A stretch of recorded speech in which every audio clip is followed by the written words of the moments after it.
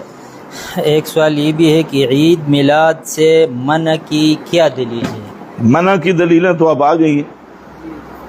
ہر وہ دلیل جس میں بدعت سے منع کیا تو اس کا بدعت ہونا تم نے مان لیا. قرآن و سنت نے ہر بدعت سے منع کیا اور اس کا بدعت ہونا تم نے مان لیا, تو منع کی دلیلیں تو پوری ہو گئی. ایک سوال یہ بھی ہے کہ دیوبندی حضرات زور لگاتے ہیں جو کام رسول اللہ صلی اللہ علیہ وسلم اور صحابہ سے ثابت نہیں ہے وہ بدعت ہے. مثال کے طور اعراب قرآن حجاج نے لگوایا, لاؤڈ سپیکر, گاڑیاں, ان کے بارے میں کیا فتویٰ ہوگا؟ بہت اچھے, بہت خوب. کہتے ہیں جی دیوبندی زور لگاتے ہیں. دیوبندی تو کیا زور لگائیں گے, جب پھنستے ہیں تو بریلوی بھی اسی زور پہ آ جاتے ہیں.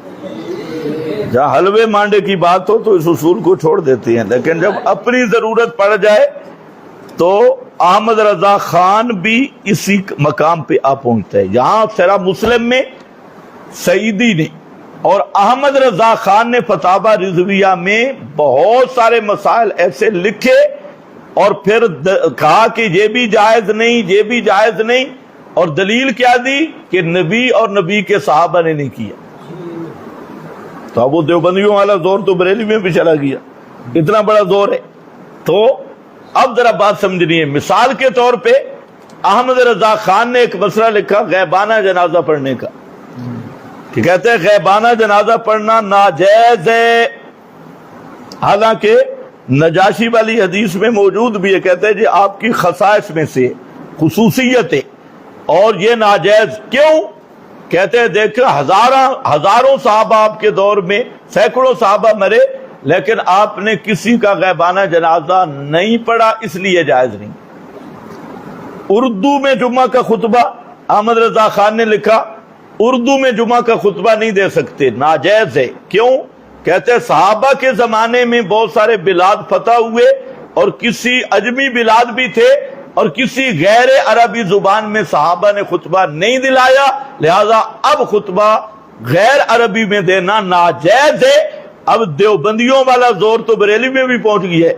اور اسی طرح وطر کی جماعت ہے صرف رمضان میں, رمضان کے علاوہ 11 مہینوں میں وطر کی جماعت احمد رضا کہتے ہیں ناجائز ہے, سعیدی کہتے ہیں ناجائز ہے.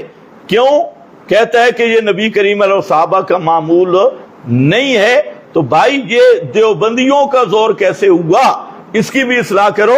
اور دوسری بات, قرآن پاک کے یہ ان پڑھ عوام کو دھوکہ دیتے ہیں جی. پھر اعراب کس نے لگائے جی, زیریں زبریں کس نے لگائی؟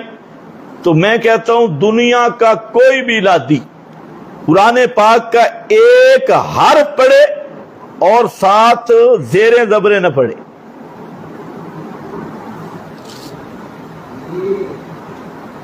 پتہ نہیں تمہیں سمجھ بھی ہے. ایک حرف پڑھے اور زیریں زبریں آپ پڑھتے ہیں سر میں ابتدا بالسکون محال ہے کہ پہلا حرف ساکن ہو, وہ دادا بھی ادا نہیں کر سکے. پہلا حرف ساکن پشتوں میں کہیں مل جائے گا, عربی میں نہیں ہے پہلا حرف ساکن. تو ایک بسم اللہ, اب بسم اللہ با پہ میں نے کیا پڑھا ہے, کسرہ.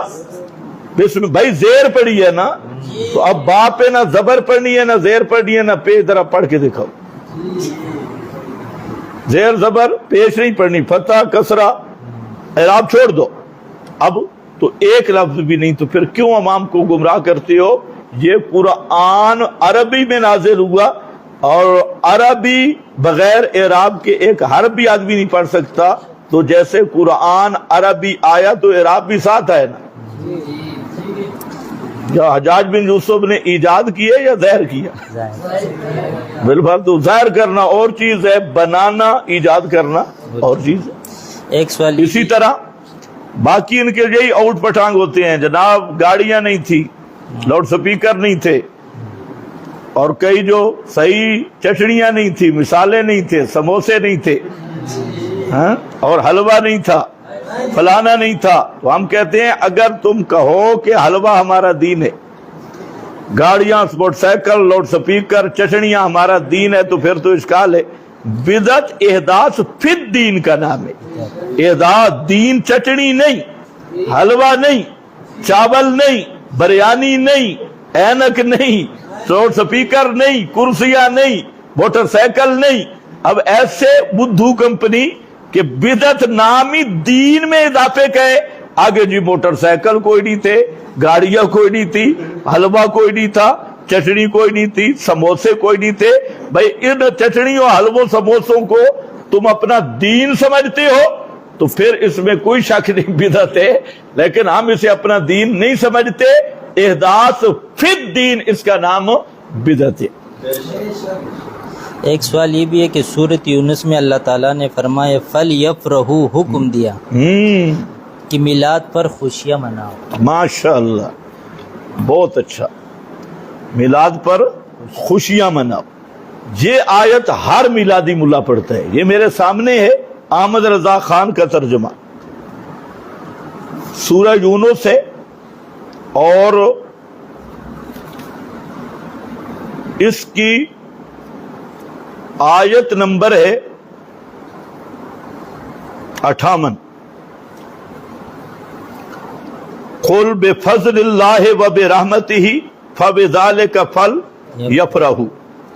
پہلے تجھے بات سمجھے، دو باتیں سمجھے تو انشاءاللہ اہل بدعت کا پول کھل جائے گا۔ پہلی بات فلیفرحوا، فرح کا معنی کیا ہے؟ انہوں نے کیا ترجمہ کرتے ہیں؟ فلیفرحوا، بھنگڑے پاؤ، ایک مولوی کہہ رہا تھا بھنگڑے قرآن سے ثابت ہو گئے، ڈانس قرآن سے ثابت ہو گئی، بھنگڑے ڈالنا قرآن سے ثابت ہو گیا، خوشیاں مناؤ، خوشیاں مناؤ قرآن سے ثابت ہو گیا۔ پہلے تو اس فرح کا معنی سمجھے، وہ نعیم الدین مراد آبادی کا معنی پیش کر رہا ہوں، جو بریلویوں کا پہلا مفسر اسی حاشیہ پر موجود ہے، اور اس کو ذرا غور سے سننا ہے۔ کہتے ہیں فرح کسی پیاری اور محبوب چیز کے پانے سے دل کو جو لذت حاصل ہوتی ہے، یہ ہے جملہ سننے والا۔ کیا ہے؟ فرح کسی پیاری اور محبوب چیز کے پانے سے دل کو جو لذت حاصل ہوتی ہے، اس کو فرح کہتے ہیں، اس کو فرح کہتے ہیں۔